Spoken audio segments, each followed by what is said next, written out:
your back and trying to lever it off of you, you realize that if you do this, like it's pretty much pressing down like on your diaphragm, and you're having a hard time breathing. You can't yell out. If you're going to expend all of your energy to like hold this thing at bay, you are not going to be able to yell an alarm to the others. You know what? I'm going to still do that and pray that that little blob that's been staring at me does his job. Yeah. So from the other side of the camp, how exactly does this blob defend, Nicodemus?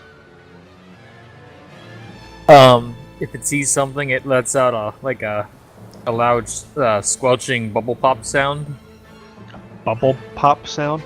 Like it has a bit of it expands outward and then bursts to make a popping noise. Okay. And so it expands and it makes this popping noise. Nico, you definitely recognize what this is. Telemon, I think you're definitely awakened, and like you hear kind of some sort of commotion going on in the background. But it's also trained to attack monsters, so it probably would help in the fight. But yeah, but it's probably you're probably not as alert, Tel, as Nico is to this. Nico, you're getting up, and you notice, like, you realize that this is the alarm noise, and you're looking around and you see Regan on his back with this giant panther, like just the color of night, like slobbering on his face almost as it tries to eat him alive. Before you can do anything else, another one jumps into the light of his mace and it dives towards you. What do you do, Nicodemus? I draw my dagger and attempt to interpose my dagger between its jump and me. So what are you trying to do here? I'm attempting to attack the creature. Okay. All right. So that's jumping at me. Yeah. All right. So roll a hack and slash. I'm assuming I'm not awake yet. Uh-oh. Yeah, you're definitely awake too. Coming like, to, kind of. Like Tell, you weren't quite immediately alerted by this because this is an unfamiliar sort of alert for you. Foul cats. So yeah, you try to steal. You try to fend this thing off with your dagger, and this thing masses more than you do, and it just bowls your dagger over, and it bites at you. While this thing is holding me down. Oh, go ahead. I'm sorry. Just trying to see how much it bites for. Ooh. Never good when the GM says ooh. It bites you squarely around one of your legs and deals you 6 damage. Right before the bite gets there, Sporn kind of like extends itself Gooblob-wise and goes between it. Because it says when you take damage, add its armor to your armor. Yeah. So, I take 4. So I think, like, it tries to interpose itself between you two. I think the most it does is really kind of knock it off balance, so it doesn't get quite as adept of a bite as it would have.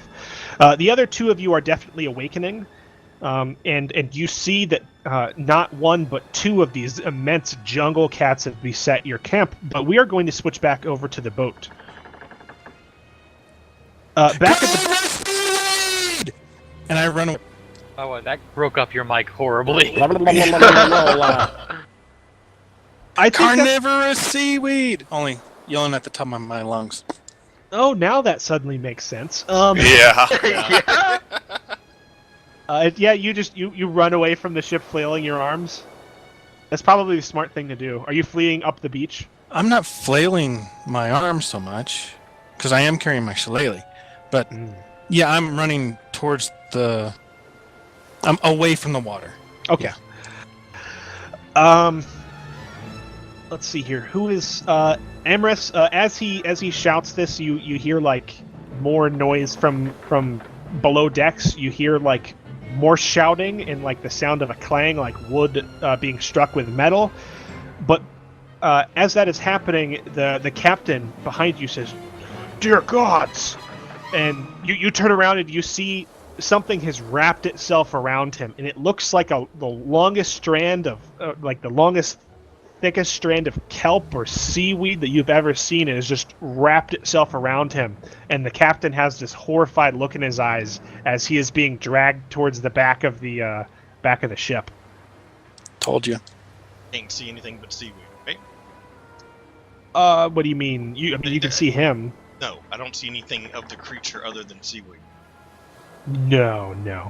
Okay. It seems the seaweed is coming from like over the end of the ship. Right. Well, since a mace won't exactly cut seaweed, but I don't think it really cuts stuff. You can still do damage. But my question is, it doesn't, like a sword would cut the seaweed in half.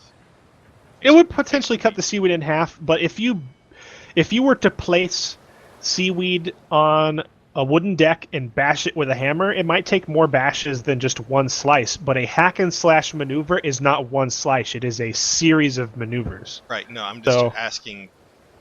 Feasibly, you could What damage this happens thing with when your that mace. happens? Okay. So my instinct is to, Pulverize it. well, my it wouldn't instinct be a is to shoot clean- it with my bow, but then again, that won't actually may or may not loosen it. So what do you want to do? Why I was asking. Okay.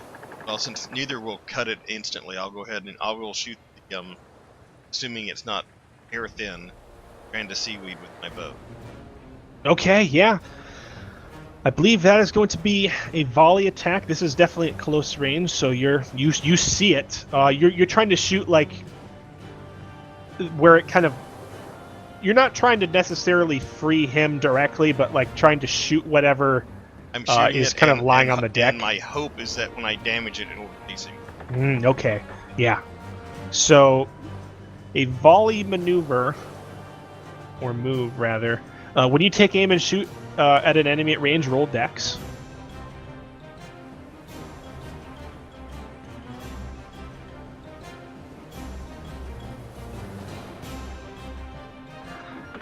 On a 7 to 9, choose one. Whichever you choose, you deal your damage.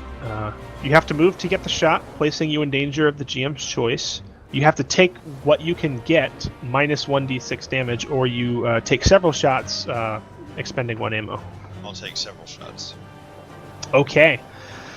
So your first shot, like, skips off the deck and probably flies off into the ocean. The captain's eyes are wide as this thing like continues to wrap itself around his neck, and he can't speak.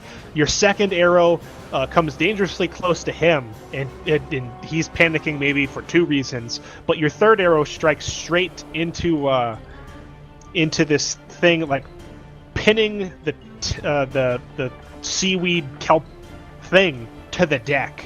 And roll your damage.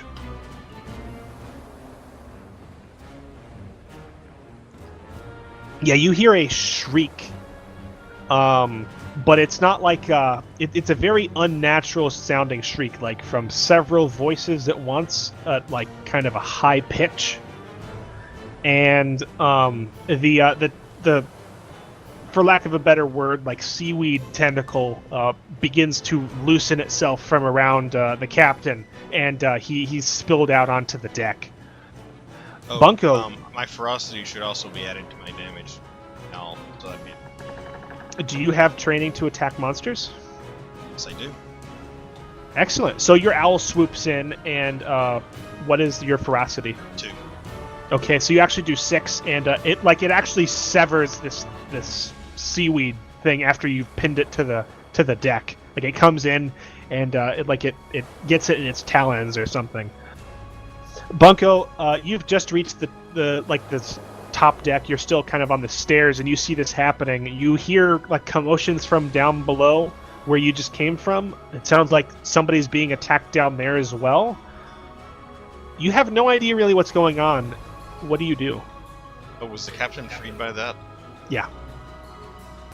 I turn around and look behind me. You see like down below deck. Yeah, I go to wherever that yelling was. You find several of the other crew members and the few other passengers like wrestling with a pair of it looks like greenish like kelp like that has seeped in through a crack in the wall and has pinned one of them up against the bulkhead of the ship. One of them is on the ground. The seaweed is wrapped around his neck, and he's turning blue in the face. His eyes are unfocused. It is just pandemonium down here. All right. Am I going to be able to attack the one that's wrapped around his neck, or do I have to do a ranged attack? No, you can attack it. You would you wouldn't be. What weapon do you have for melee? Your fan. My war fan. You could potentially use it as a dagger and try to cut him loose, or you could try to attack the source where these things are coming through the wall. How tough do I think that the thing coming through the wall might be? It looks like seaweed. Like really thick seaweed, but... Alright, I attack the source. Okay. Roll a hack and slash move.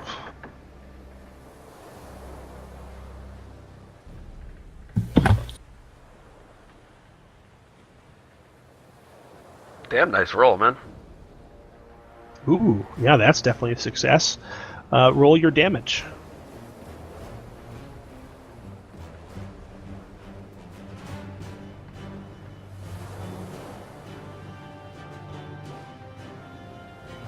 Nice. Damn Ooh, nice. Really nice. It's a sharp fan. It is. Made by the finest craftsmen. Bad happen. You cut straight through this thing, and it shrieks and pulls its like tendril through the hole. There's still one of them remaining, choking somebody else. Back to the camp with the cats. As soon as I can get one of those types. Good. Tell and Padine have not gone yet. Oh, my bad. So, what are you two doing now that you've seen what is going on in the camp?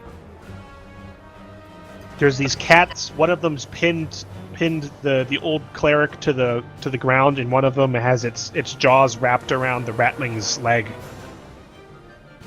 I will attack the one with my short sword. I'm sorry, no, with my bow. Because probably wasn't very close to him. The one that was attacking, digging its mouth into Nicodemus. Okay. Yeah, give me a volley roll.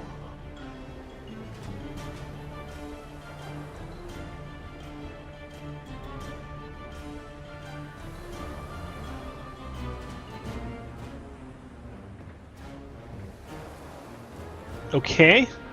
Same options as I told Emrys.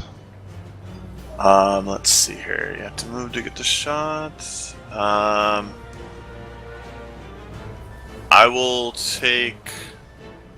take several shots, reducing my ammo. Okay, so mark down one ammo, and roll your damage. Let's see, it's a D6, right? You should have a damage die on your sheet. There it is.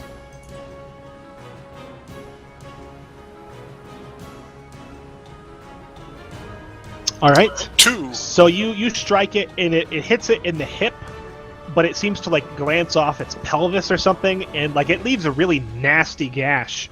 But it kind of skips off and it doesn't stick into him. The cat still screams and it backs off of Nicodemus the whole time, swiping his claws. Creature. Thank you, Swiping his claws in your face, Nico. Tell, what are you doing? I see that Rhaegon, though he has caused me quite a bit of distress recently, is in need of some assistance. So I shall call upon my magical energies to cast an arcane bolt upon his aggressor. Yeah, that sounds like a solid plan. Roll your spellcast. 11. Ooh, that's Nice definitely a shot. success. Damage from thy... 5, yes. 5 it is. That one is blown clear off of Regan, and like you open up its side, you see some ribs, and it howls. It like flails in the grass near the edge of the jungle, and like it just lets out this painful roar. And the other one kind of turns and it looks at it, and it makes a like it kind of digs its claws into the ground, and it seems to be like trying to like in the split seconds trying to decide if it will attack out of desperation or try to flee. While it's doing that, I would like try to lock eyes with it and utter one ghostly kind of gasping word that you can't quite make out, and I want to cause fear on it against. Ooh. I believe Yeah. against Telemon, actually. Against Telemon? The one that's over by him, right? That's the one that's currently locking in? Or are you talking about the injured one? that's Oh, I thought locking you in? said you were casting it on Telemon. I think Oh, no. he wants to make the cat afraid of me, but you're aware Yeah, that that's works exactly out. because he's Okay. the one that just blasted with the bolt. I want to make the cat afraid of Telemon. Okay, Sorry, I didn't word yeah. that very well. So yeah, roll your spellcast. Crossing my fingers. Oh yeah, I actually got it. I don't see a roll. Oh damn it! I accidentally rolled it in the wrong D20 window. I'm sorry, guys. You have 2 open? No, Why do you I had the BattleTech one open. I forgot I had it open. I tapped back. It was just me being an idiot. I'll roll it again. Hold Well, on. you just wasted a good roll. I Oh, got a way no. better one that time. So Wow. I'll take that. So yeah, that's a successful spell cast. Can you read us the spell cause fear? Absolutely. 1 second.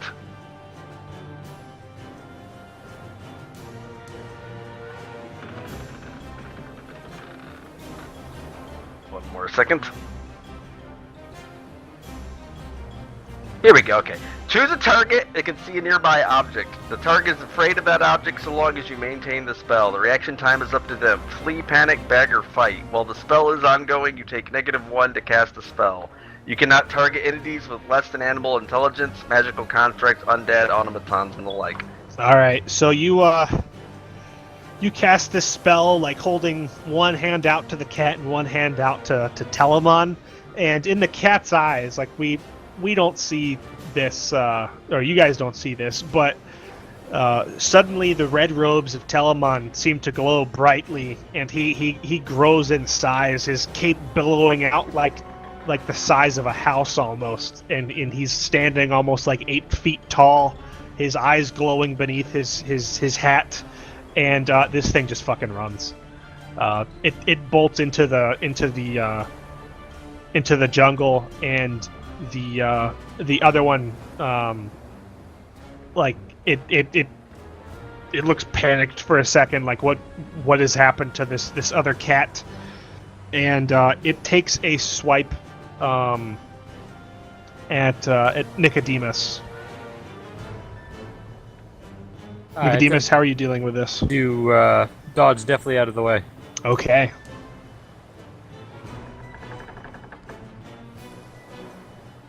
+1. 8.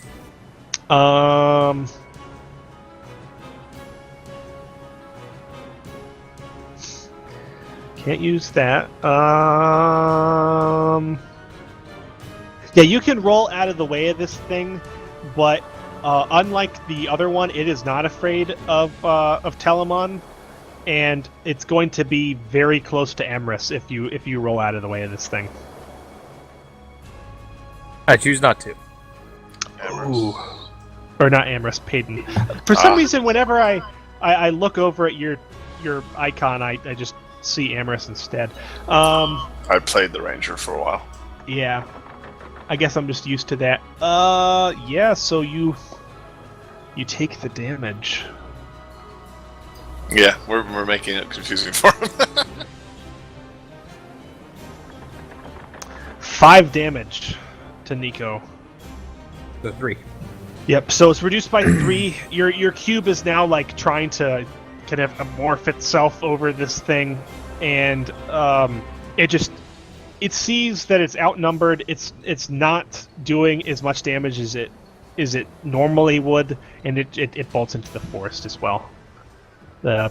Those of you in party 2 can breathe a sigh of relief. Well, the cats will be cats. Staring at the rabbit. Damn cats. They're biased, I swear. No. Party 1. Who is doing what right now? I'm in a room. Yes. Currently, I think the captain and I are headed toward Screams. Mm-hmm. So you're heading below deck. Linnaeus, what are you doing? Well, I guess I'm the only one that ran away from the ship, right? Yeah, you've successfully fled the ship. You're like Idiots. standing like 200 yards away, looking at this scene. Well, of not chaos. that far away. I didn't run that far away because I would How far notice would that you have nobody run? else was exiting the ship. Well, you said you wanted to. All right, so how far away are you? Like 50 yards, we'll say. Okay. I got run back in now to help save people. So Linnaeus, you turn back around and you start sprinting. Your lungs trying to keep up with you. Amris and the captain, you head down below deck and you see Bunko, like slicing this tentacle that's coming through the wall. There's another one that's like whipping around, and it whips one of the only female passengers on the ship, and just like whips her in the head, and she falls over. It's chaos down here. What do you guys do? Since I can't speak for the captain,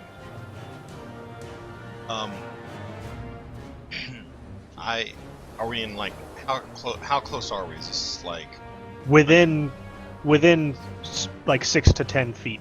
okay? I will again shoot this tentacle. Okay. All right. Yeah. Volley time. How does ammo work, by the way? You Is it don't. just ammo? You only use it when the move tells you to. When I did it, for instance. Otherwise, Yeah, you always otherwise have it's that. otherwise it's infinite kind of. Oh, okay. So, Unless you don't have ammo, then you can't shoot it. Yeah.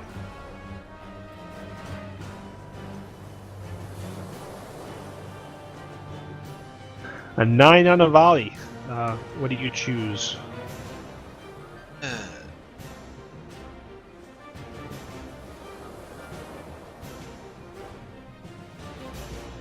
I take a -1d6 down.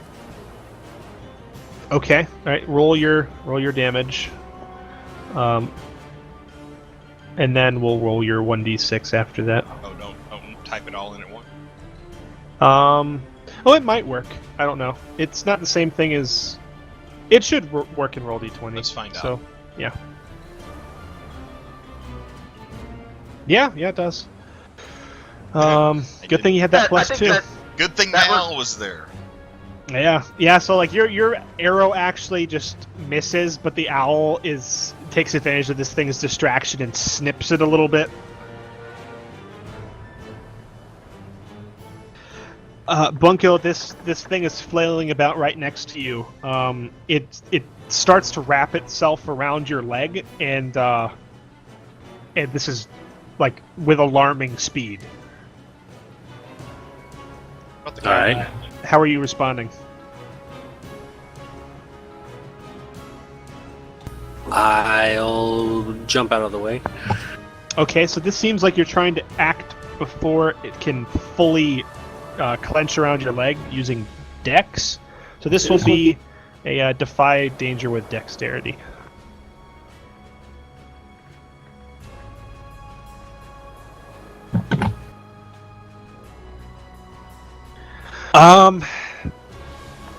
Yeah. So you start to jump away from this thing, and it has a better hold of you than you thought, and it's like all the way up to your thigh. In order to pull free of this thing, you're going to have to hurry, and you're going to have to drop your fan and like actually clutch like one of the masts here and pull yourself away. All right. Can I swing at it? Can I try to cut it, or is it just getting out of the way? Well, this is the result of your Defy Danger Okay. roll. You stumble, hesitate, or flinch. The GM will offer you a worse outcome, hard bargain, or ugly choice. Basically, your choice here is you can take the damage that it will do to you, but it'll still have hold of you and retain hold of your weapon, or you can scramble out of its clutches but drop your fan. I'll drop the fan. Okay, so yeah, you drop the fan, you like claw your way away from this thing, and like it pulls one of your sandals off or something. It's really close, and you feel its clutches slipping from your ankle as it does so. The captain runs forward and starts trying to hammer at this tentacle as it pursues Bunko, slicing at it but doing no real damage. It seems like he's mainly hitting the ship. Linnaeus, outside, you're just getting to the ramp.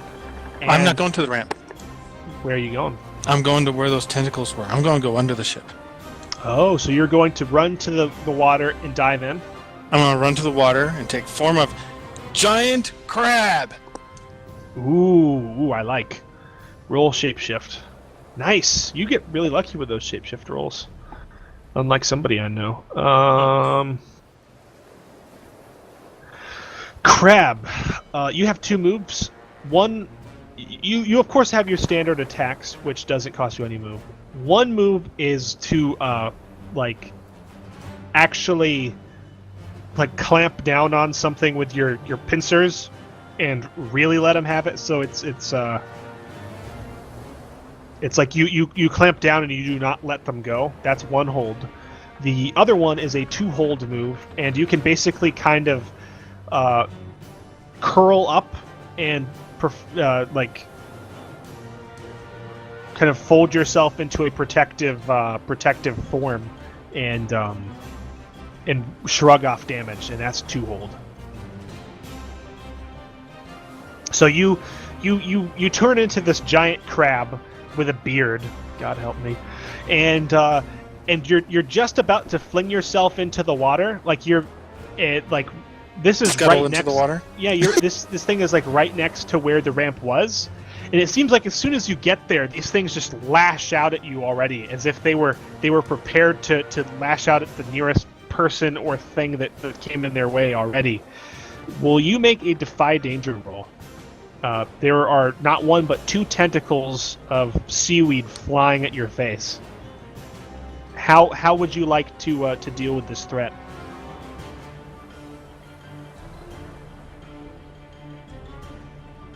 You mean flying at my eye stalks? I would try to clamp onto the seaweed. So this is going to be you're trying to catch the seaweed in midair with both of your pincers? Yes. Okay, that sounds like dexterity. Okay.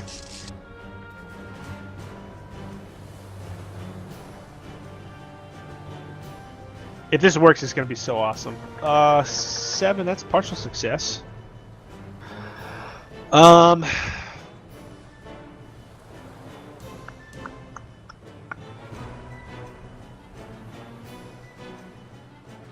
You can grab a hold of this thing and prevent it, both of these things, and prevent it from actually dealing you damage. But as you clamp your claws down on it, you feel it start to tug you very sharply underwater. If you don't want to take the damage, you're going to have to let go. Or no, the other way around. If you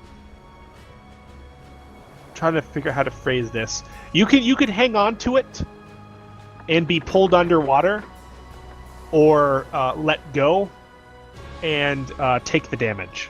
I'm going underwater. I was going there anyway. Yeah, that sounds like a crab plan.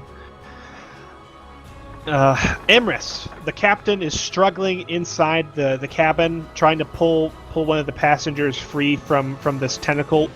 Like, it seems like a wounded seaweed has reemerged from one of the floorboards. This seems to have been severed. It might have been the one that Bunko had severed before, and it's come up into your vision as well. How are you dealing with the situation? There's the people trying to flee. A couple of them are running down the ramp. A couple of them are running up the stairs to the forecastle. And Bunko has gotten free, right? Yeah, Bunko's gotten free, but just barely. Due to my lack of success with bow base and attempt, like more foul creature.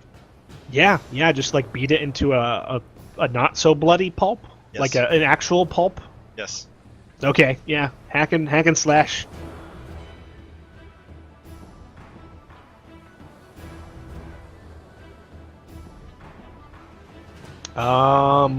Okay, so you deal your damage, but this thing actually whips you in the face. Ouch.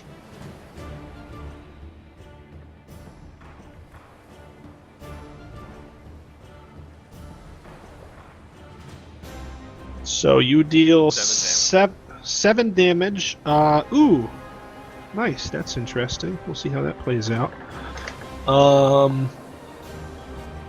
And this thing does. Yikes.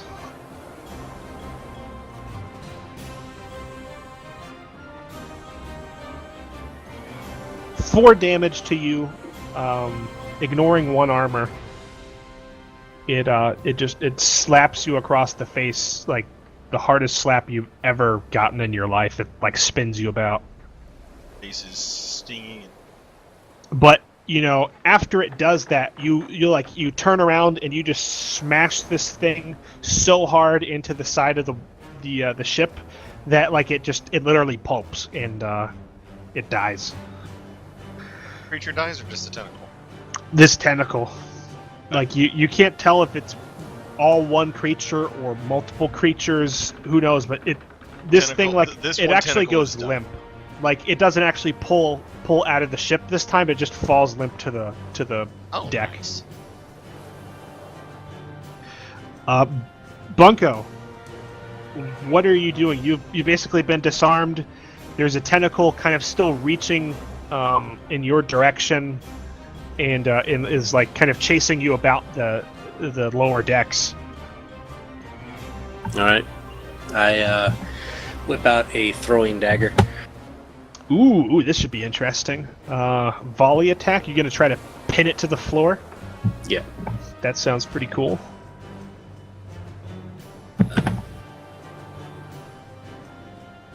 No. In regards to you, Padine, you only roll what your damage is. Okay. 7. So much like what happened with Emrys, you get your attack in, but this thing gets an attack as well. Roll your damage, Bunko.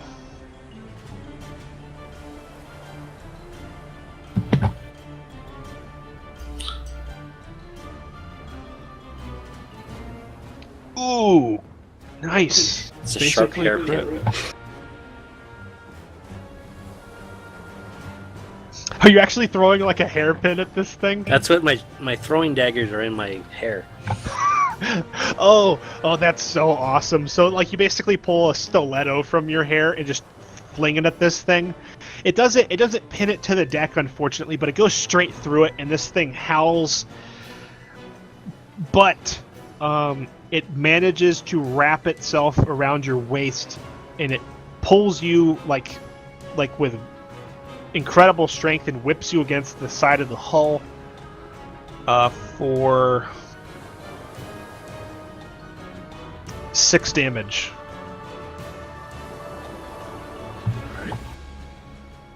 One of that gets through armor if you have it. And to clarify how armor works in this game, it's literally it just however much armor you have is deducted or reduces the damage you have. So if you have 2 armor and somebody deals you 10 damage, you would have 8. So armor piercing basically just kind of negates some of that. Alright. Linnaeus, beneath the ship, you can hardly see anything because you're being dragged along so swiftly. And I don't think crabs are meant to move at this speed. You are being dragged towards a seething, writhing mass of kelp that is formed against the bottom of the ship. There are many tendrils all cradled about the bottom of the ship. Many of them have worked their way into the flooded lowest deck, and 2 of them are pulling you very close. How are you going about your submarine adventure? Snip, snip. So Cut as much as possible. Yeah, so you already have hold of these 2 tentacles. You're gonna let it pull you close and then just try to clamp down and snip these 2 off. I want to snip these 2 off before it gets too close. Well, I figured you might want to get close enough to make up a follow-up attack later, but you can snip that'd it be good. right now. I just don't want it pull me so close that it pulls me into whatever mouth it has, if it has one. So roll hack and slash and give yourself a +1 bonus.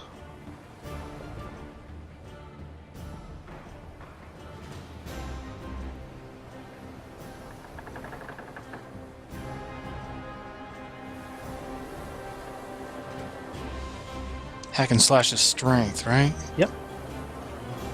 Thank you for the +1 bonus. Oh, I guess it didn't help though. You start to clamp down on these things, and instead they start wrapping themselves around your claws, and out of nowhere, a 3rd tentacle just comes in, and it mark down XP. It swipes at you.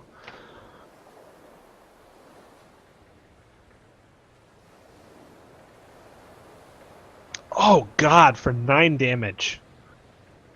I think actually it wraps around you and begins to constrict you, trying to pop you. Apparently it's used to eating crab, and it knows the perfect way to do it.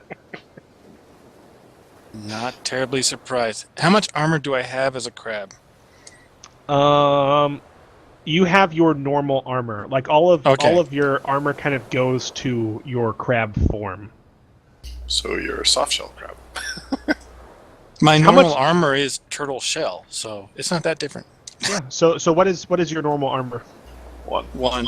Okay. So that. Yeah. All right. Oh boy. We're going to switch scenes just very briefly. Heading back to party 2. Are you guys over at the other camp breaking camp and heading away, or what are you doing? You've been attacked in the middle of the night by jungle predators. I will be wanting to start seeing use arcane art on healing Nicodemus. Yeah, he looks like he needs it.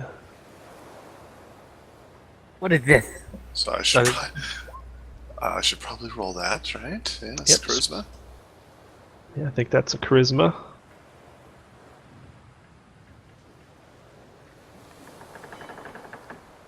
Oh. Well, XP for you. Yep. Yeah, mark XP, and you can't forget arcane. Let me look this up. Yeah, it doesn't really say on a 6 Draw unwanted attention or reverberate to other targets. Okay. Oh, joy. Those cats really dislike this music. Oh, God. The cats come back. You Oh, play this. God. You play this out, and it starts to play over the forest. I don't feel too any better than I did before. And the cats are back. Actually, that's I know. 7 to 9. It's 6 minus. You can basically say whatever you want. I know what happens. All right, you hear a rustling in the woods, and you look over, and I think you think, oh God, if they returned, like my music set them off, and from out of the woods comes I have a bomb ready if they come back. yeah, you're hefting your bomb. A roughly horse-sized creature. It steps out, and in the moonlight, it has kind of like a majestic greenish, like feathering to it. It has a noticeable beak, and but it has the body of a lion. You would definitely know this from your stories of heroes, Bard, as a griffin. Okay. Like some sort of wild griffin that lives in a jungle. Now, quick question. For bardic lore, could I then, through that, use a spout lore? Because the way it's read, I get to ask you a question about it? If you want to spout lore... I don't know how the mechanic is that I then ask you a question about it, and you have to answer truthfully, and then you ask me what. Are you trying to use bardic lore or spout lore? Well, one gets a roll, and the other one doesn't. So. Yeah. So, the thing about spout lore is it can be fairly specific. It's like you have like the ability to basically spout lore without rolling as long as it pertains to your subject. And this definitely pertains to your subject, so you wouldn't have to roll a spout lore. Okay. Griffins are famous enough in Legends of Heroes that you would know something about this. So you can ask a question. Let's see here. What is its weakness? Well,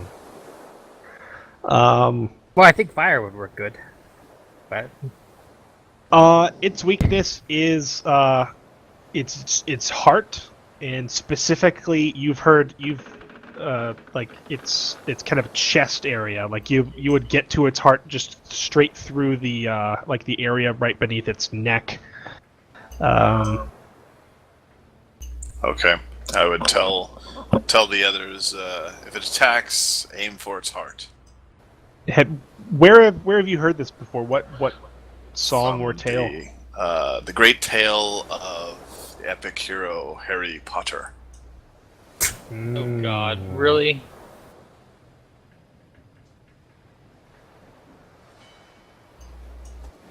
From the land of Seldoom. Okay, so I won't be asking that question again. So this thing kind of clops out from the jungle, and its talons are shining in the moonlight, and you are all distinctly aware that this thing is sizing you up. We are going to switch back to Party 2. We are Party 2, I think, aren't we? Or Party 1's 1. the ship. Yeah. Linnaeus. Oh, yeah, Bunko? Is everybody free that's in the room? Yes. Okay. I'm going to start telling everybody to get off the ship as we're trying to make our way. So you're gonna usher people off the ship, like, evacuate, get the hell out of here! I told you all this was a horrible idea. Yeah, basically. Okay. The captain looks really distraught, but he doesn't look like he can argue with you at the moment. Like the ship does not look safe, and he actually starts following you. Like, yeah, you heard what the lady said. Get off the ship, hurry! And he's trying to usher everybody off. Beneath the waves, the battle rages on with the bearded crab. You have been partially crushed. I think your shell is partially cracked. What sort of shape are you in? I can almost take 2 more shots like that. Okay, nice. What are you doing down here? This thing is still wrapping itself around you, like with several tendrils, and you hear like through the ocean, like the sound of people running on wood and yelling, but you can't make out what it is. I think I've only got the one option: snip, and cut myself loose. Snip can never work. Do you want to use your one hold to use your pincer attack? Like this is very than just like a standard attack. This would basically let you roll twice and take the best. Sure, that Okay, is a so- good idea. So mark down one hold has been used. I think you had 3, and roll hack and slash twice. Do I still get the +1 bonus? Yeah, because I mean you're basically like we Still established holding on that to these things were in your pincers. Oh yeah, Yay. you don't even have to roll that second one. First one was good enough. Roll your damage.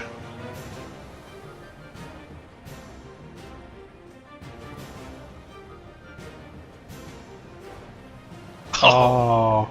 Oh man, you have such bad luck. Oh man, so you start to saw your way through these things, but it starts to pull you closer. I think you feel a little bit of crab-like panic, like instinctively in your mind. Is it like it? You can't see I any was sort already of there. mouth, but it's pulling you into this mass of tendrils. Oh boy. Inside, is there any tentacle or tendrils left?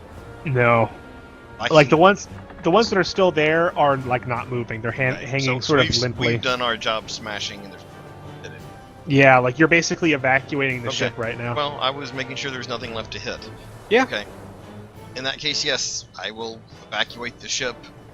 You get a sense of alarm from your owl, and like if you run outside, you can see your owl is circling over like a specific spot over the water. Like you can see its eyes glinting in the firelight, and there's just enough light from the torches to make that your owl is kind of like flying around this one area where there seems to be bubbles and some occasional thrashing underwater. But I can't see anything to take a shot at. No, you just know something's going on down there. That doesn't sound good. Noticing that I don't see crazy old man, I wonder if he needs help. And I have to ask, what is the requirements to swim? You can swim. Other than just saying I can swim. As long as your character knows how to swim, you can swim. Oh yeah, well, So you want to like yes. put I a will. put a dagger in your teeth and dive into the water? Well, I guess my mace would be too heavy, so yes. You can do whatever. Do you if you don't want to put it in a mace in your mouth, you can just dive in with a mace in your hand. Yeah, you run in and you dive into the waves, and you hear some shouting behind you, like, "What is he doing?" But you know, it takes your eyes a few seconds to clear, and you can't see very well at all. It's very dark down here, but you catch the faint sense of motion and a greater darkness kind of down below. Linnaeus, man, things are not looking good particularly, but you know, you're a feisty bearded crab, and you've got a hold on this sucker. Keep going. Okay, you want to spend another hold to Yes. to snip. Okay, yeah, roll the attack twice.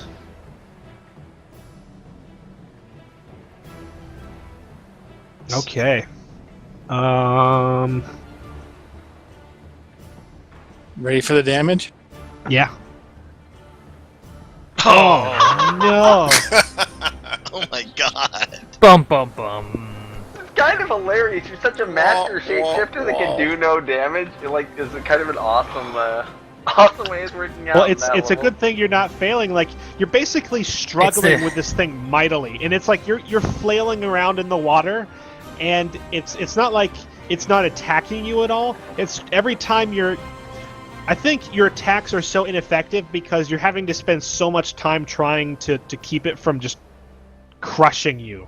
But you're able to do like tiny little snips of damage. It's them old man muscles. It's slowly pulling you in, but you're putting up a hell of a fight. Bunko, are you doing anything in particular, or are you basking in the glory of having temporarily assumed control of the crew? They're all mine. There's still tentacles everywhere, right? They're all beneath the water. Oh, they are. Yeah. Okay. I quickly go back into the room, snatch up my war fan that's on the ground, and then start running towards the front end of the boat to get off the boat. Okay. Did Bunko see me dive into the... Yeah. She probably saw you. If Bunko you want doesn't like to go kill herself. Yeah, I didn't expect Bunko to dive into the water as well. No, I just wanted to know if you saw it. That's all. Switching back to Party 2, you stand before this griffin. It's got the body kind of size of a horse. It stands a little bit taller. It is very, very imposing, and it's just staring at you. You get the feeling like it's staring at you with intelligent eyes, but not necessarily like it's they're just clever enough to like feel like they're piercing you almost. What is everybody doing?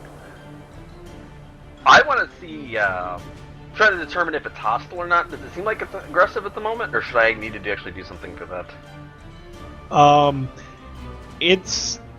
It doesn't necessarily have hackles, but like the feathers along its spine are slightly raised, and you can see the talons from its front claws have definitely dug into the ground.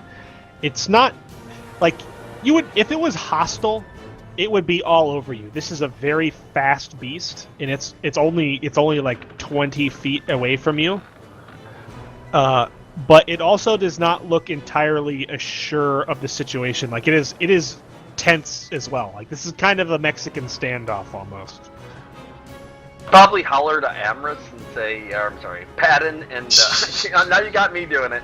No, I'll probably holler over to Padden and ask if he knows how to get these things to calm down. I will. Do I know if these things are... Play a loud note. Maybe you scare it off. Do I know if these things are sentient? Can they speak? Yeah. Can I spout lore on the subject? You don't have bestiary. No, I don't. So. You also can't use Bardic Lore twice. Yeah, that's true. I can't ask another question. Okay, I will. I'll try to play a soothing song of some kind. All right, so maybe you've like practiced your art and found that like squirrels kind of gather around you when you play a specific sort of note. You're like, okay, maybe this works on griffins too. It can't hurt to try. So this sounds like. Let me try to come up with a.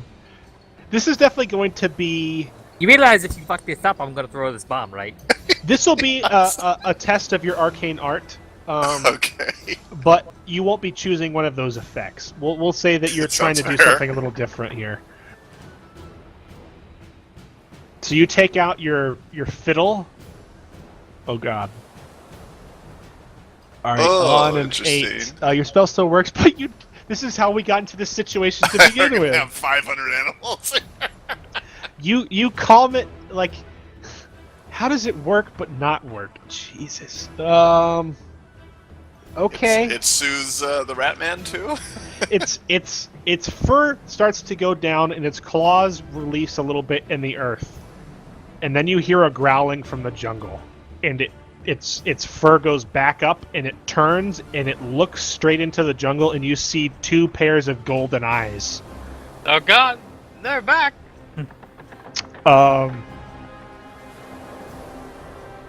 These 2 like stare off for a second, and the griffin backs up a little bit away from the jungle, consequently getting a little bit closer to you guys. And the two cats jump out and attack. One of them goes straight for the griffin, and the other flies at Telamon. Oh. I wish you intercepted in midair with a mighty ball of flame. Okay, this sounds like quick thinking. We can do that. I was thinking you were going for defend, weren't you? Defend, No, you can't somebody defend else. yourself, so... You can defend yourself, but it has to be basically done before. I mean, you said I just thought this was the one when you were in defense of another person or item or location under Well, this attack. one's coming at my face. Oh, it's coming at you! Oh! Defending my That's face, why- yes. You can I'm technically thinking- still I'm sorry. defend yourself, though. That's interesting. I think I'd rather just defy danger, because defend would just reduce damage. Yeah. And... Nope. Thank you, Bunko. Thanks.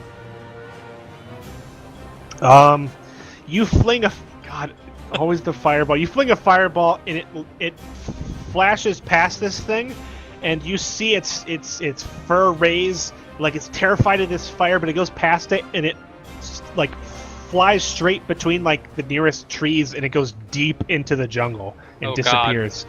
And this thing pounces on you. Oh. Oh, Oh. crap! For 10 damage. Ow. You hear an explosion in the jungle, and you in kind of the moonlight, you see things flying away, like maybe bats or birds. And yeah, you're knocked to the ground as this thing sinks its claws straight into your chest. Nicodemus. I rush forward and attempt to dagger the one that's on Tel. Yeah, it's right next to you. You can just like jump at it and try to stab it to death. Nope. Oh boy. Hack and slash, not my strength. Make sure you're knocking down those XPs. You slice at this thing, and you miss, and you come very close to striking Tel. This thing just let's see here. You basically end up tripping over it and ending up in kind of a furball with you, Tel, and this thing all like tangled up at once. Your dagger goes flying, and for a brief moment you are just in confusion. Regan, things have gone to shit once again, and it's every time that bard takes out that fiddle. Yeah, I think I might actually have to repeat history here, and I'm going to stand up and immediately, once again, say a word that will ghostly echo over the through the trees here, and then try to cast fear on, cause fear on them against Telamon, on the one that's attacking him. That is. Yeah. Let me see how this goes. This will be hilarious if it works.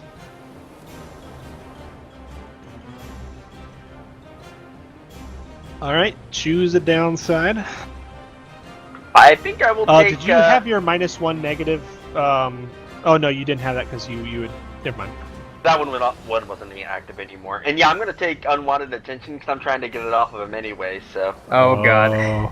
So you cast fear, and once again, Telemon's cloak billows out, and his eyes glow with orange fire, and this thing, like, it just flings itself back, and it actually smacks straight into you, Regan. And it turns around, and it just slashes you across the chest in panic. How,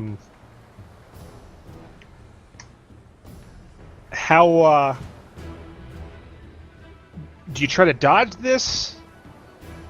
Do you try to bat it away? How are you defying this danger? You know what? I'm gonna try to wind my mace up, and I'm gonna just try to smash it as it hits me. So I'm gonna go with powering through. Okay. I can see Conan-esque, like you just smack it straight down into the ground as it dives towards you. Probably gonna be a horrible failure since I don't have any bonus in strength, but guess we'll see. I don't know. Law of averages Oh, say, yeah, wow. you'll succeed. Here we go. You smack this thing in the head, not enough to kill it, but it goes straight down with a whump. And it like lies at your feet for a few seconds, dazed. Padine, very close by you, this griffin is in mortal combat with one of these panthers. The griffin like slices open its side with its talons, and this thing is already bleeding profusely. But the panther manages to lock onto like its shoulder with its teeth. And elsewhere, Regan is fighting off one of the other ones. Yeah, there's a lot of options I can go with here. I want to attempt my arcane art once again. Oh God, help us yes, all! I know. To Did I mention Rancors live here? I wish reconsider. Rancors, oh God. Let's see here. Damn. What else can I do? It should be noted that Nicodemus still looks very, very Yeah. bad off. Don't worry That's- about that's what me. I'm He'll thinking. tell. That looks worse. Telemon looks really bad too. They're both Yeah. bleeding Look, atop I'm each other probably pretty the only much. one in the party who doesn't have armor. Yeah, let's see here. Let's go with shoot. I'm gonna try to heal Telemon with my arcane art. Okay.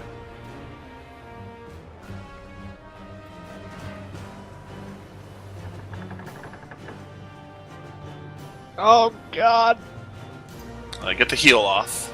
At least. So like we see.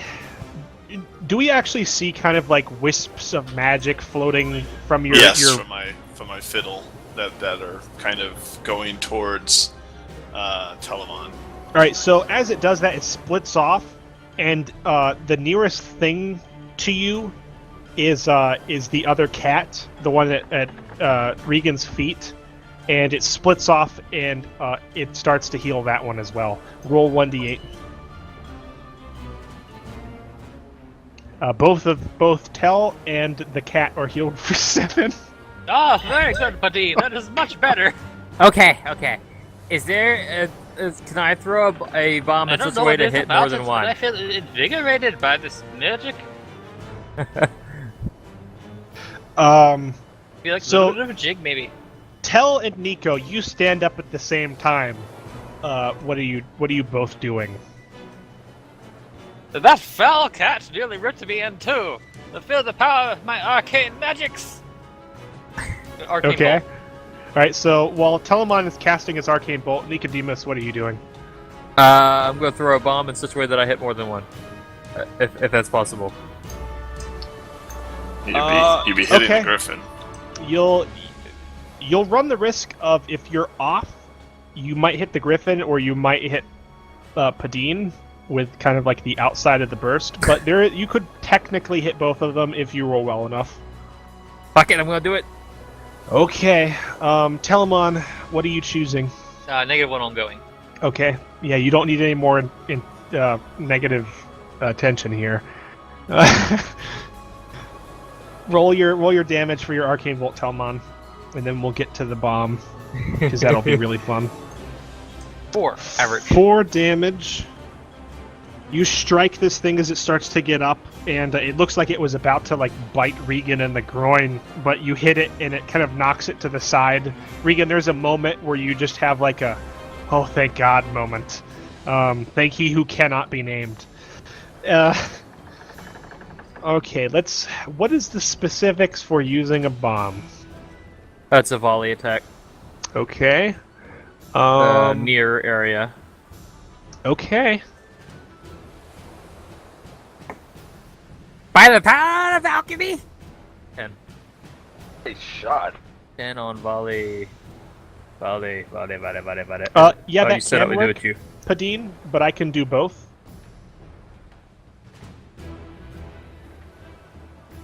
And certainly in situations where there's nothing there, you'll draw some. And since that thing wasn't hostile to you, and you were, you would simultaneously soothe this thing, I had no other choice than to bring other things in. So you rolled a 10, and he did 2 damage to both of them. Yeah, this explodes right where, like, it's not enough to really catch both of them really well off, hence the 2 damage. But, it is one piercing if any of them have armor. Yeah. One of them is blasted down, like, the small grassy hill that you're on, and the other one is just knocked to the side. The griffin, like, jumps back, like, just in fright. Let's switch to Linnaeus. Actually, no, let's switch to Amorous. You're swimming, and you've got your mace. And you're kind of like, I assume you're almost letting it kind of weigh you and like swim with it. You see a large crab with a big beard that's been wrapped up in seaweed, and it is currently struggling for its life. And it seems that there's this like massive seaweed at the side of the ship.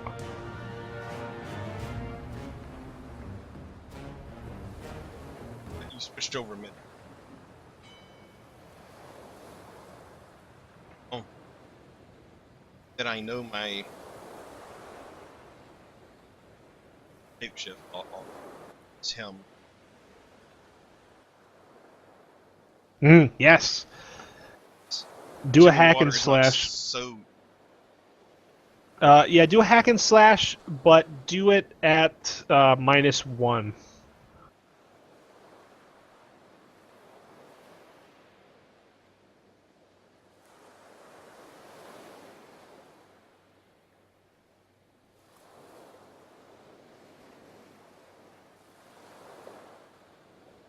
All right.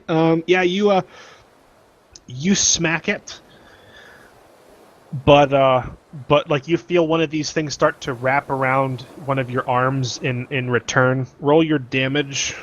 soon owls get. Yeah. That would be kind of funny, but yeah.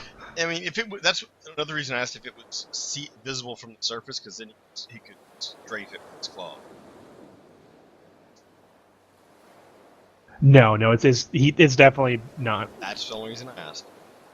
DM has the infinite power of the universe. He can roll nothing. Yeah, apparently so. But I critted that nothing, man. Yes, you did. So you smack him for 6. Oh God, so close. And you take 8 damage. This thing wraps around you and like basically pops your arm out of its joint, like your non-mace arm. Scream. Don't scream. I guess I do scream still. Oh yeah, that adds kind of a new danger to the situation that we'll deal in a second. Well, I mean, like my arm got popped out of the socket. I'm not Yeah. take it without acting out. Yeah. We're gonna have to deal with possible drowning in a second. Linnaeus, this thing seems to have eased up a little bit after being pelted really hard by something that has floated down near you. It seems like it's actually starting to pull itself along the ship deeper into the water and towards the ocean.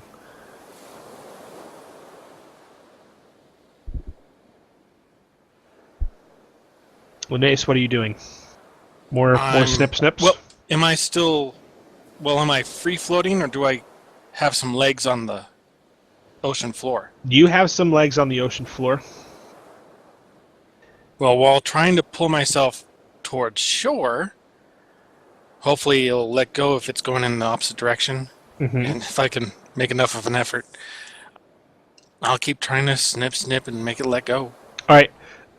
So should be noted that if you expend your last hold, you can do your special snip attack, but after you do so, you will return to druid form. That's what I was afraid of. Yeah. I won't do the special one. That said, you get the feeling that this thing is in distress and is pulling away because it is near death. You also have a much less risk that you can simply transform again. Do you want to still do a standard attack? Actually, yeah, we'll do a special attack. Okay. All right. So roll hack and slash twice.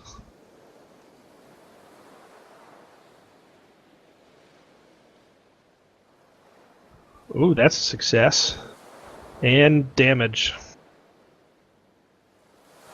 He could have rolled a 1 on that one this time. It would have been enough. Oh, this time I could have rolled a 1. Yep. So you stab your claws into this thing's mass, and you just start like pulping it from the inside, like scissors going wild, and like it's shrieking underwater, and its limbs are going everywhere. It lets go of Amris, and like it just starts like coming apart, like the seaweed starting to float in different directions. Beside you, Linnaeus, Amris is like choking down water. You have turned back into a druid, and you are both like I guess maybe 10 feet beneath the water, the surface of the water. I immediately start swimming upward. Yes. I will follow. And I assume you help him up since you've got a full breath in your lungs. And if it doesn't seem like enough, I'll transform. It'll work. No need to go shark or something, and terrify everybody else. Bunko, you see both of them emerge from the waves. Linnaeus' beard just absolutely covered in like the remains of kelp and sand, and they both stagger up the beach, towards you guys. Amris is coughing horrendously. Hanging it. Yeah, pretty limply. Like not fully. Maybe it's only partially dislocated. All right. Do you do anything, Bunko? You guys are definitely like clear of what you can see. I say good job and pat him on the bad shoulder. Do 1d6 damage? Hang on. Hey, do 1d6 damage. No, I'm joking. No, okay. My owl proceeds to land on my good shoulder, and in response to that, gives him the Dracula. Oh, okay. Has anyone watched my video? So I have not because I'm recording it. So the owl. Okay, here. One. Watch. It has that effect? Hang on. The owl basically shrinks. Everyone has to watch this video to understand what I mean by the Dracula. And I'm going to play it for... Ugh. Notably, it's 1 minute in. Not worry. Yeah, that link gets it further in. Past in. Come on.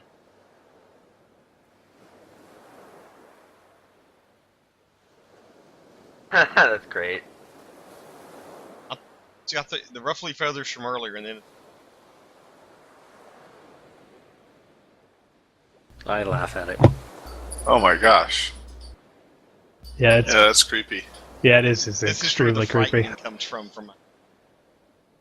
So it's Bunko awesome. just laughs in the face of it, but like the captain and all the survivors are just like, they're clustered around, and they're all looking really warily at the ship and the sea, and it's really clear that they're overwhelmed. Back at party number 2, it seems like these cats are now fighting to the death. They're just out of their minds, berserk. One of them is on fire, and the other is currently being. I missed the fire, right? No, the bomb. I didn't. Oh, okay. We'll get to your fire in a minute. Yeah, it's a whole other problem. You and your friggin' fireballs. The griffin is like fending one of them off with its claws. What are you guys doing?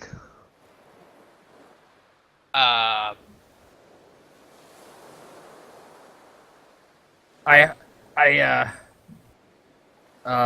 cats are fighting us still, right? Yeah. Well, you and the griffin.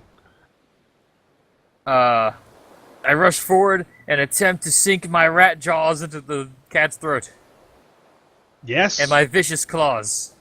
This sounds frightening. Roll hack and slash. I need to get more strength. Really do. Roll your damage. 5. You take 8. Take 6. Okay. Okay. Yeah, your blob jumps in and like it's basically bouncing along next to you, and like it keeps like body slamming into this thing right as it makes its counterattack, just enough to eat off some of the damage. Yeah, you grasp into this onto this thing's throat with your teeth, and you sink in, and you just refuse to let go. And everybody else, you see the ratling latch onto this panther's throat and basically ride it to the ground and rip its jugular out, and it dies like on the spot. The last one is bleeding. It's got open wounds everywhere, and the griffin just like with one kind of like really imperious sort of swipe slices it down its face and kills it. And they're dead. Well, there we are again in another situation. I think we've been here before. I will put my fiddle away. I will walk over and try to heal Nicodemus. As blood streams down my mouth. Friend Nico, you seem damaged. Let me help you out a bit. I taste cat blood. The rat just killed the cat. What was that for? Cure light wounds. Okay. As you're putting your hand on Nicodemus, who is very hurt, the rest of you notice the griffin like giving you a long glance, and then it starts to move away back into the jungle. Let it go. Just. I think we've had enough combat for tonight. Indeed. Regan's going to suggest that we I'm find a going safer to- place. I'm going to take -1 ongoing again. Okay. And roll your healing. Are you really at only 16? But now? Nicodemus? I thought you had taken a lot more. I took hits that were reduced by armor. Oh, I thought you were like 9 a minute ago. You just healed me for a 7, didn't you? 5. Thought The it was 7 was the 7. casting roll. Oh. But 14. Because I dropped down to what was it, 9. So, you all are finally free of combat, and I think you cast a wary glance at your camp at the edge of the jungle. Yes. Where would you like to spend the rest of the night? It's definitely late. Sun up will be in a few hours, it seems. I think we should just camp here. I think we should move to the beach. I mean, we could. I'm going to suggest that we move closer to town since animals tend to avoid villages, and we'll try to go in the morning.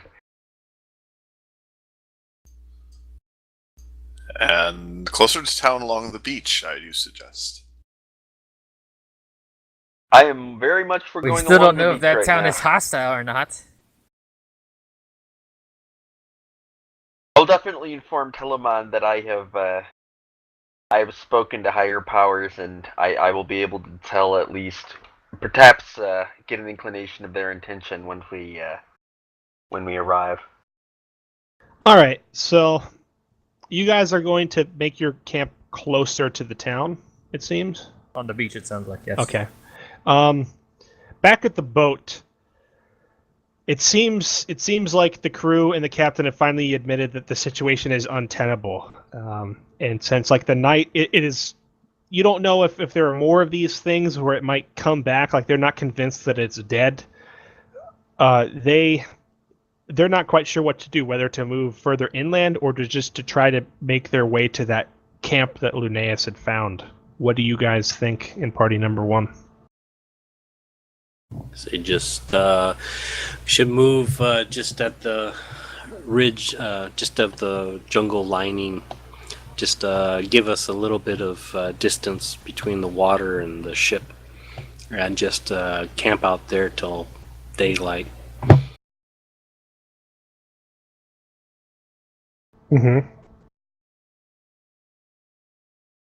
All right, so the rest of the night is thankfully uneventful, but it is very hard for all of you to sleep, knowing... Imagine so, I'm kind Yeah. Both the pain and the fact that there's dangers not only in the jungle, but from the sea. We need to set that arm. Hold still. Oh, Lord. So, let's see here.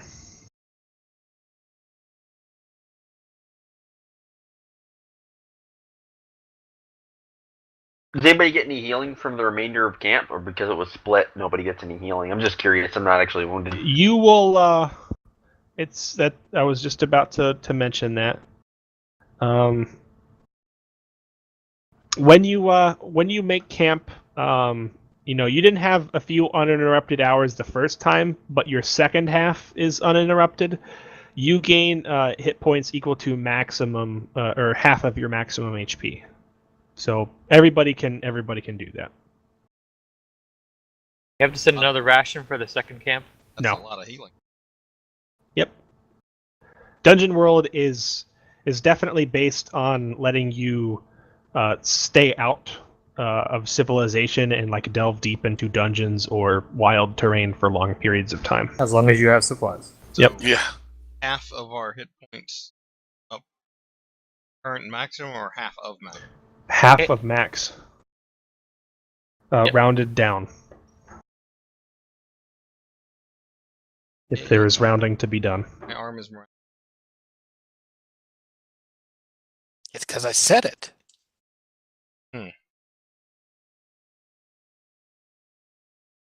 I know Bones.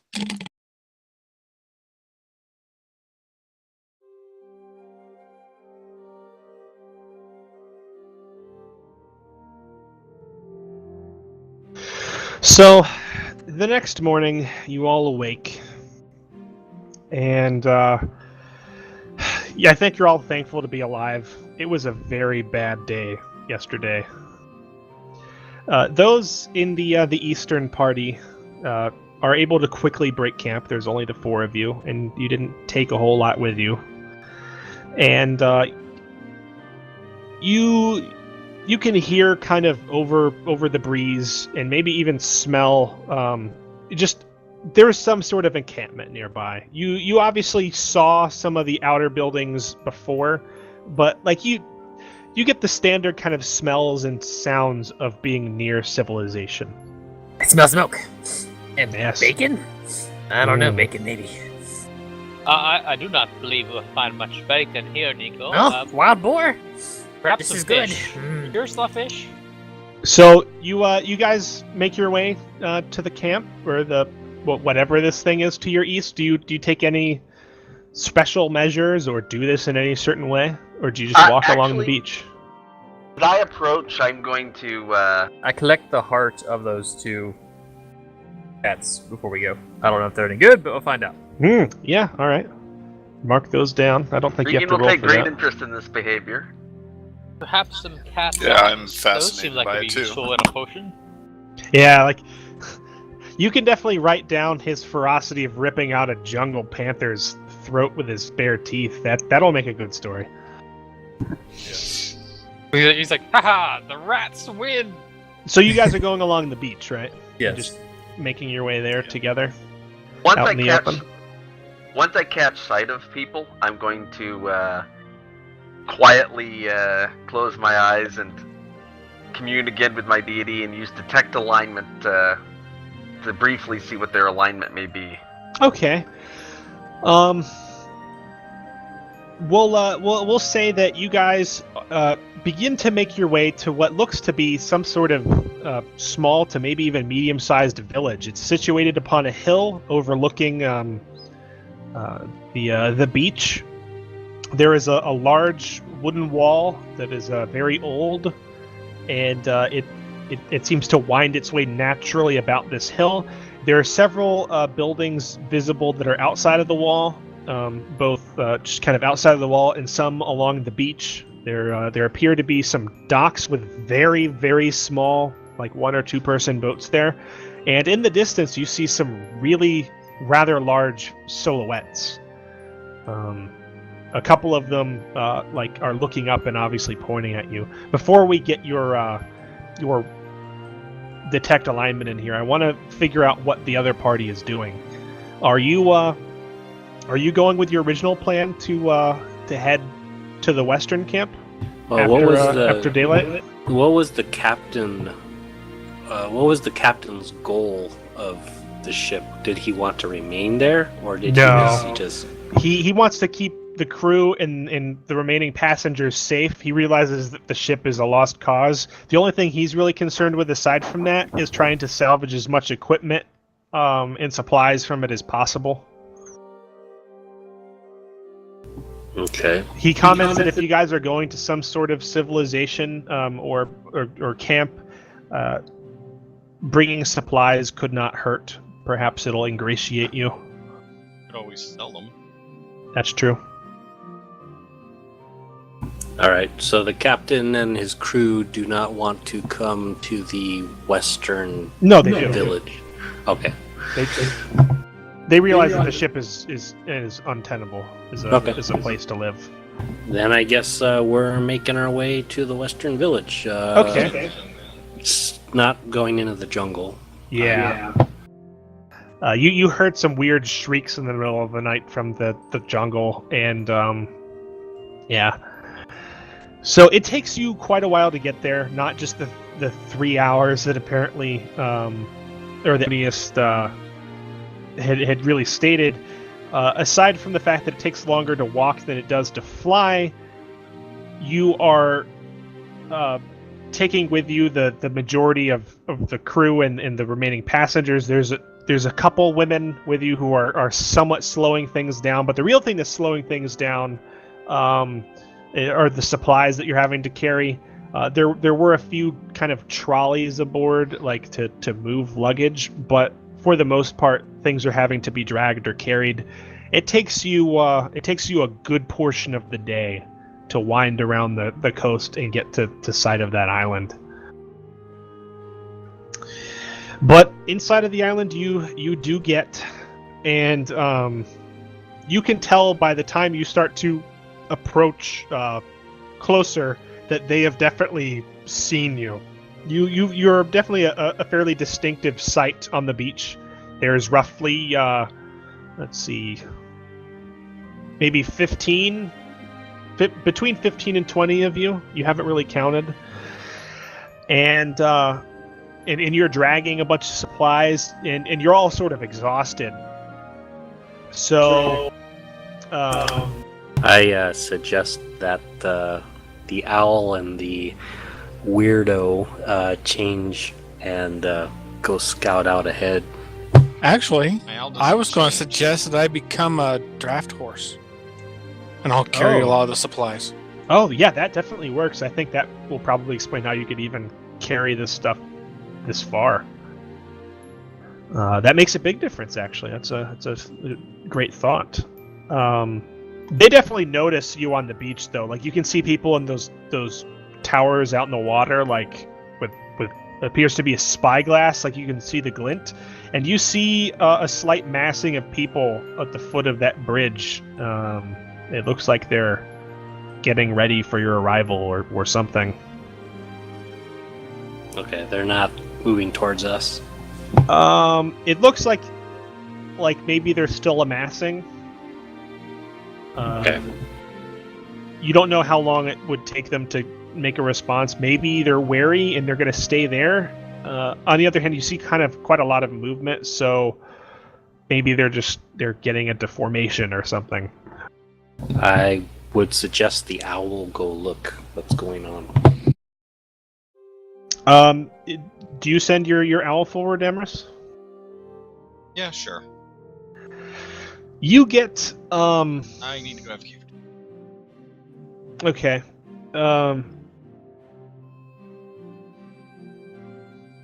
Well, I think this is a good time to switch back to the other party.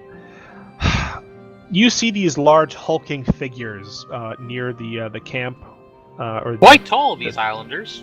the village. It's not just tall; they're like very large. And do you use detect alignment, Regan? Can you give us the specifics of that spell? Yes, I can. Detect alignment. When you cast a spell, choose an alignment. Good, evil, lawful, or chaotic. One of your sentinels will briefly be able to detect that alignment. The GM will tell you what here is of that alignment. And I'd like to do it against... you know what? I'm going to do chaotic. So, let me read the specific there real quick.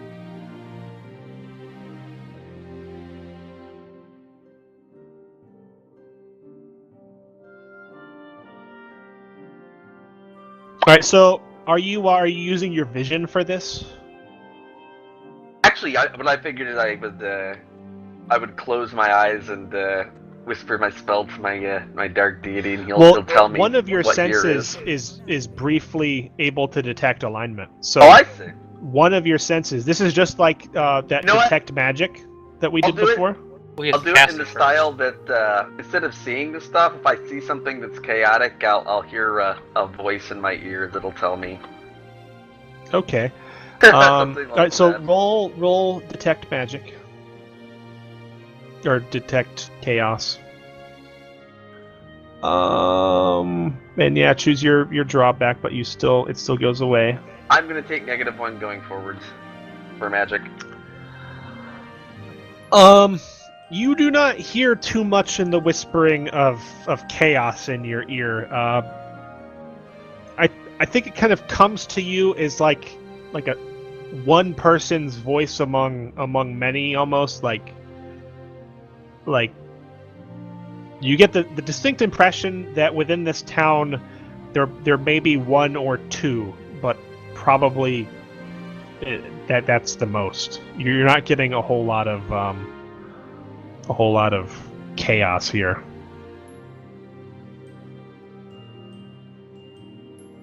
I'll comment to Telemon. At least they seem to be a fairly ordered people.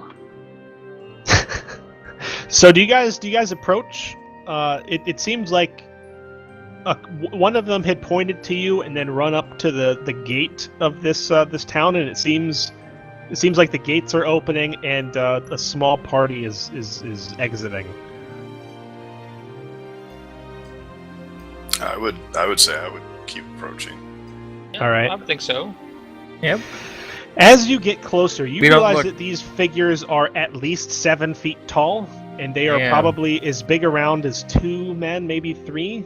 They have a distinctive, like, almost bull-like head with horns atop them, at least most of them. And Island are of any of you Minotaurs, eh? are any of you familiar with minotaurs? I might be through a legend that I've heard from the past. Okay. What are you asking about? I will ask. Let's see here. How about what type of? Yeah. What kind of community would a bunch of minotaurs living together be like? In all of your stories of minotaurs, you're only really familiar with one sort of nation of minotaurs. The nation of Boros on the eastern continent is predominantly kind of Minotaurs. They're a smaller nation, and they've been able to kind of hold out because of their strength. They're typically agrarian in terms of their society. They don't have a whole lot of industrialization in terms of mining. They don't exactly live in harmony with nature, but they're definitely more kind of shamanistic than other cultures, and thus live off the land more naturally than many other cultures. They're not particularly aggressive, but they're not particularly passive either. They're usually known for being very protective of their families and their tribe especially, and they I think you would know that. Damn, I only know a lot of stuff. Well, like, Boros is a very prominent country on Okay. one of the continents, and hearing tale of a Minotaur hero, you would kind of know a lot about what their settlement is like, you know. Very similar to most, maybe a little bit more straightforward than a lot of human cities and villages in terms of dealings. That's kind of what you get. Okay, I'll inform the party then. I know of many Minotaur civilizations. They are a simpler people, not simpleton, mind you, and they might be somewhat perplexed by some of your trinkets, Nicodemus, and some of your magic, Regan. Let us hope they know how to build ships. Believe they do. So as you know, you slow your approach. You see that it is definitely indeed a party of Minotaurs. There's 6 of them. They are absolutely gigantic. We make no threatening moves. All of them are wielding spears. They're not like pointed directly at you, but they're certainly kind of, you know, at the ready more than at the leisure. All but one. One of them has a very large club that looks like it weighs more than Regan does, and it has like iron studding to it. The one next to him is also wielding a spear like the others, but it is a much longer, larger spear with a very big blade. 4 of them, like 2 kind of on either side, sort of fan out. They don't like fully encircle you, but they sort of form almost like a line that sort of bends around you. And the one with the spear holds a hand up towards you. Hold, outsiders. We do not recognize your kind here. He's definitely specifically looking at the Ratling. What be ye? I be a member of the Ratling species. He kind of furrows his brow. And he We turns and he mostly says... on the east, but not of this island. Yeah, like when you say the east, he looks over and there is a large kind of mountainous island, or a small mountainous island to the east. He initially looks at that much farther than that one with as I look that way. confusion. It came on a large ship that He wrecked here. you say ship, and he gets like a look of understanding, and he turns to the one beside him, who's actually even bigger than he is, and he leans in and he says something.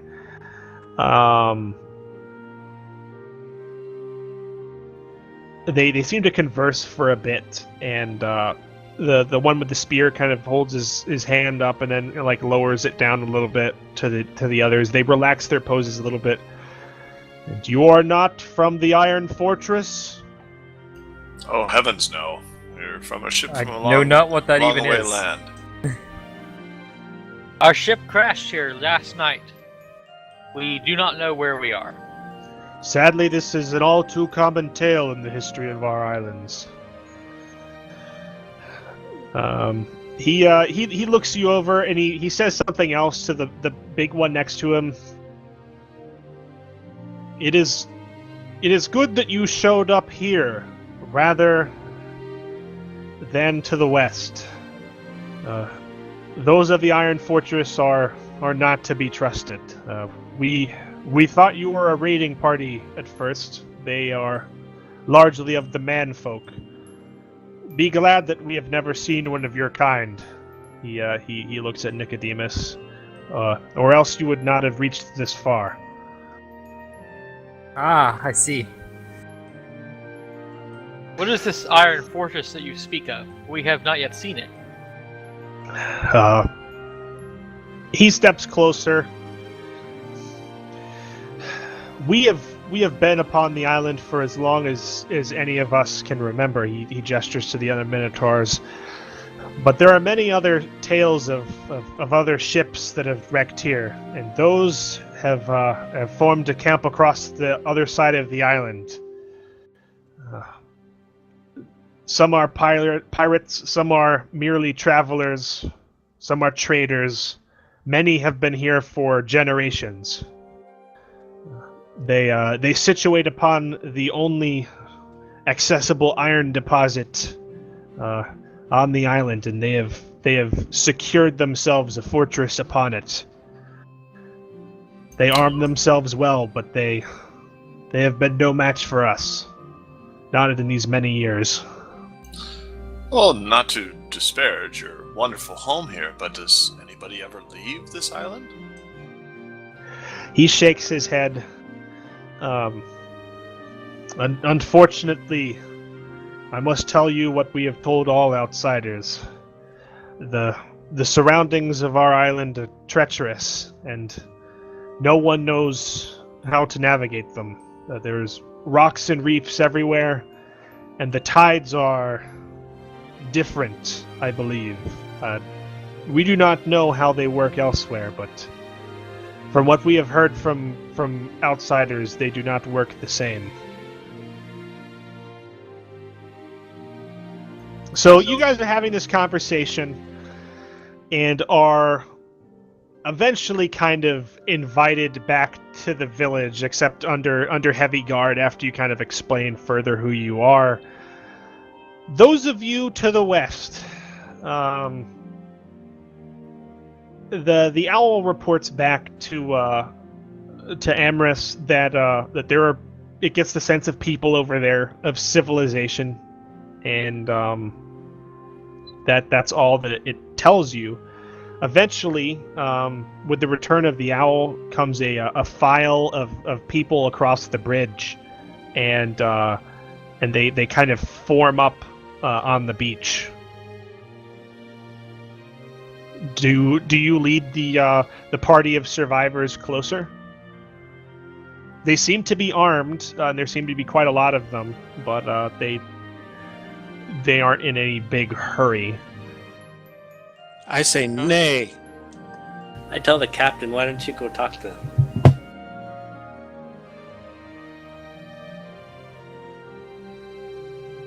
He's the guy in charge, right?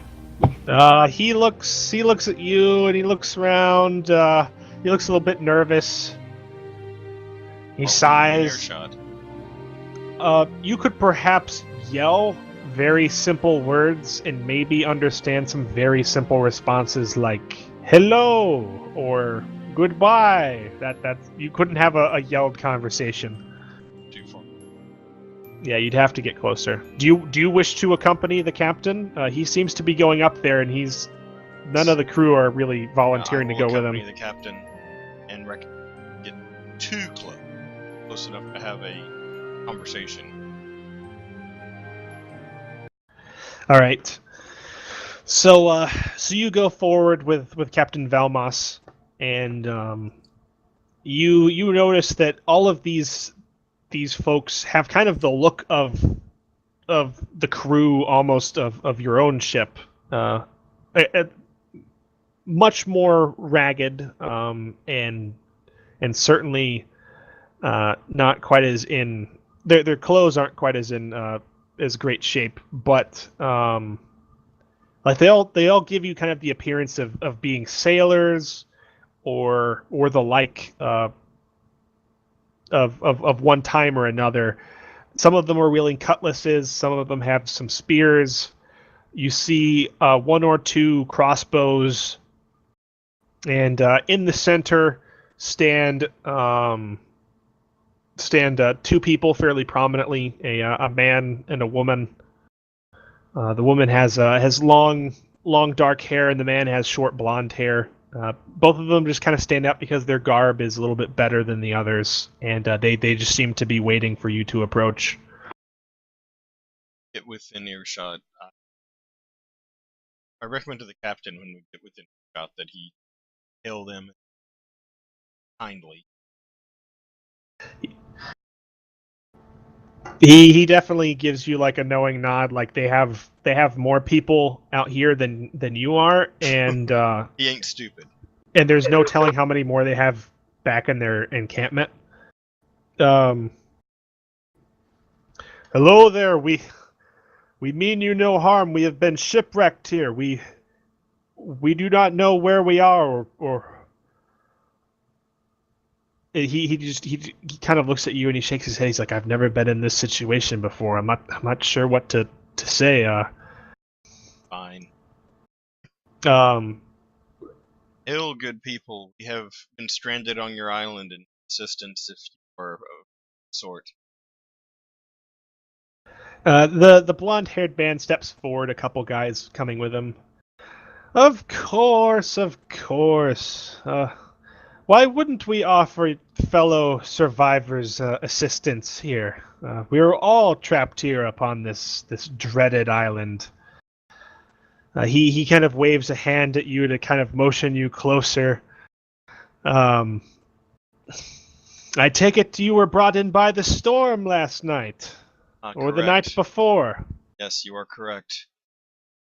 Found ourselves beached, and then last night various foul creatures assailed us.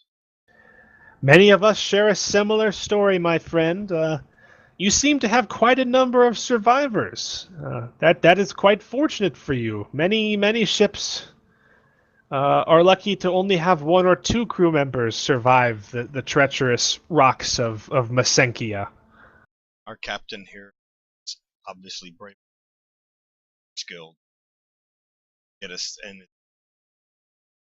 But regardless, we have had quite the adventure, and if you have it, we would appreciate a place to rest and feed ourselves. We have brought some supplies with which to barter. Supplies, you say? Oh, absolutely. We have.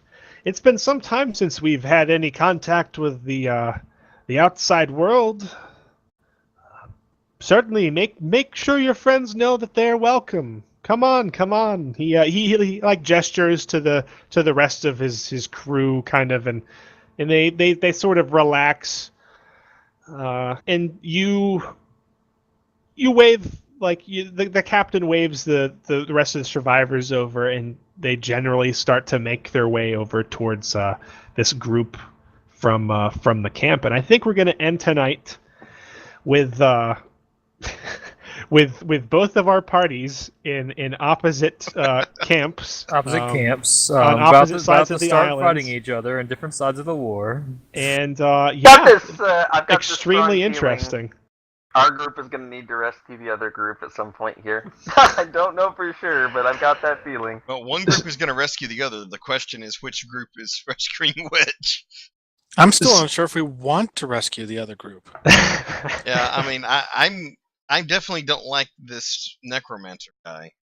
See, my question is, do the Minotaurs have a graveyard? Because that's going to be awesome if they do.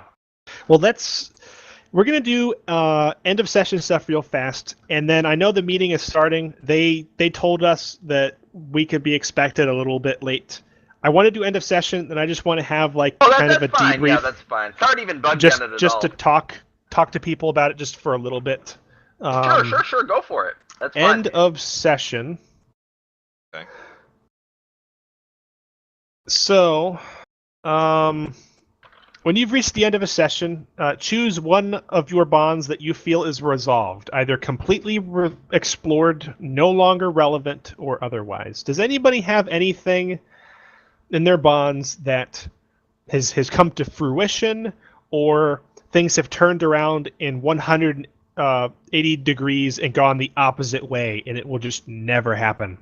Well, as Luneist is obviously a druid and a with nature, I have decided that he is obviously a friend of nature. I want to be his friend too. Okay, so you're writing down a bond. Yes, I'm putting that, and as Regon seems to have no respect for nature, his desire to bring back the dead and bodies, I will add him to my not respected list. Okay, sounds reasonable. Now, otherwise, I would say, in the otherwise category, I have probably put together at least the first verse of the Ballad of Nicodemus. Mm-hmm. The great So- cat that slays cats. In order Yes, to the great fulfill slug that cat slayer. bond, I think you either have to determine that you are not going to write that, like maybe he dies or you die, or not you die, but like That would probably end it, yes. he dies, or you find out that he's a coward and you just don't want to write adventures of him, or you finish writing your ballad. So Okay. starting is good, but it needs to be basically kind of resolved one way or another. Not totally resolved then. Yeah. Quick question. One of my things is being chaotic. Is freeing someone, literal or figurative. Oh yeah, we'll get to that in a Okay. second. Okay. I just want to finish bonds, Sorry. like actual bonds first. I would say that Telamon lived up to the songs and stories that I'd heard of him in the past Did he now? I mean, with his magic use and he threw a blowing fireball. up the choker and stuff. I wasn't terribly impressive. He threw Yeah, a fireball true. that missed, and I mean, he splatted the choker, but the choker was on its last limbs. Yeah, I guess as he got later, I guess it didn't live up to mine as much. So it doesn't sound like any bonds were resolved. That's not very surprising, but it does sound like we've got material to actually write new bonds now, which is good. Yeah. You can fill up as many bonds as you have there. That's kind of your limit. Once those are finished, you can write a new one to replace one, but you can never have more than the starting number that you have. All right, so moving on to alignments. Since you brought up that great one about free someone from literal or figurative bonds, that one I feel is definitely accomplished. You freed 2 people. Yeah. How does that work? 1 XP for No, just once. total. Yeah, so For accomplishing your alignment at least once during the session, you get 1 experience point. yeah, so add 1 point there. Alright. Alignment for Bunko, avoid detection or infiltrate a location. Unfortunately, you didn't really have a chance to do anything like that.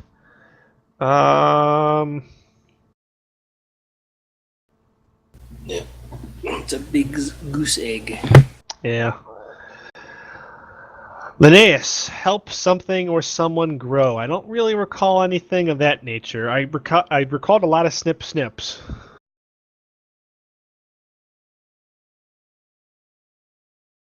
And I assume you do the same, I guess. Yeah.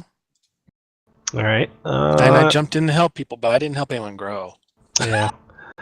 You help something die. Nicodemus, disregard safety or ethics to make a new discovery. Unless you count hunting hards, but haven't really No, discovered that was, anything that about was it more yet. after the fact. Yeah, Like I didn't do it on purpose though. the safety was already there because, or disregarded because you were under attack. That's definitely something you can get into, though. Padine? I think my neutral avoid conflict was established with the Griffin. Mm-hmm. And were you one of the voices kind of pushing to have the party move out Mentors. after that Yes. debacle with the I think that one's really complete. Like there wasn't like a specific time where you were the hinging voice on something, but I think you acted in that manner to try to avoid a conflict or diffuse a tense situation, so you can put an XP for that. Regan, endanger yourself following the precepts of your church or god. I mean, I don't know that your church says that you have to raise the dead, but you certainly endangered yourself following kind of the general structures of how you do things. Yeah, I tend to throw myself in danger a lot, which I'm not really sure what. If you think it's valid, I'll take it. And if you think it's not valid, I'll accept that too. It's not I technically. agree, it's kind of right on the line. It's not technically one of the precepts as is like stated in the precepts, but I'm going to be really loose about this one because that's a fairly hard one to complete if you're just doing like I have to put myself in danger by offering the petition of suffering or something like that's a bit loose. As long as it's part of your religion and you're endangering yourself to do it, I think that works. So you can mark XP for that. Tell, use magic to directly aid another. I do believe I did. Yep. I shot magic missiles to shoot people off of stuff, and I directly healed Navy. Yep. Okay, so now we're going to come down to the nitty gritty where like most of the XP comes from. I don't think I'm going to give much this session. Yeah. Well, after once bonds have been updated, look at your alignment, blah blah blah. If you have fulfilled your alignment, mark XP. Then answer these 3 questions as a group. Did we learn something new and important about the world? Yes. Got an island. There's a small island in the middle of nowhere. Exactly. That sucks us in. Yes. Okay, and yeah, you both learned. That wouldn't have been good enough, but I think you both managed to make it to the villages and learn about the villages. There's a village, and they're like kind of at war, Yeah. semi-ness. So everybody mark 1 XP for that. The next question is, did we overcome a notable monster or enemy? The seaweed definitely notable, not your standard fare. The other party, I think maybe if we're in a couple sessions and you're seeing jungle cats all the time, they're no longer going to be notable. But that was a pretty notable fight, and overcome doesn't mean defeat. You managed to kind of skirt danger with that griffin. I will tell you that it could have gone badly if you had taken certain actions. So I think that's overcome as well. So everybody can mark 1 XP for overcoming a notable monster or enemy. Nice. The one thing I don't think anybody did was loot a memorable treasure. So Except Bunko. 20 gold. Well, 20 20 coins. gold is not a memorable treasure. We're talking like 200-300 gold plus. no, it's Okay, not so even. that's that's not Something memorable. unique. Does that place anybody close to leveling up? I know we had some fails on some people's parts. I failed once that I don't. I think everything else was 7. Mm. At 5. I think I'm the highest. Yeah, I'm at 4. Okay. Yeah, I'm at 4. I think most people failed one time. I think Nico failed twice. 'cause I he's failed rolling a lot of hack and 3 slash. times. Except me. XP Yeah, will Bunko was just XP will awesome. He didn't fail anything. XP will start flowing in a little bit more frequently with bonds established. You know, more bonds established and more interaction with civilization and whatnot to give you guys more chances to fulfill your alignments. So with all that done, our session is ended. I do want to just ask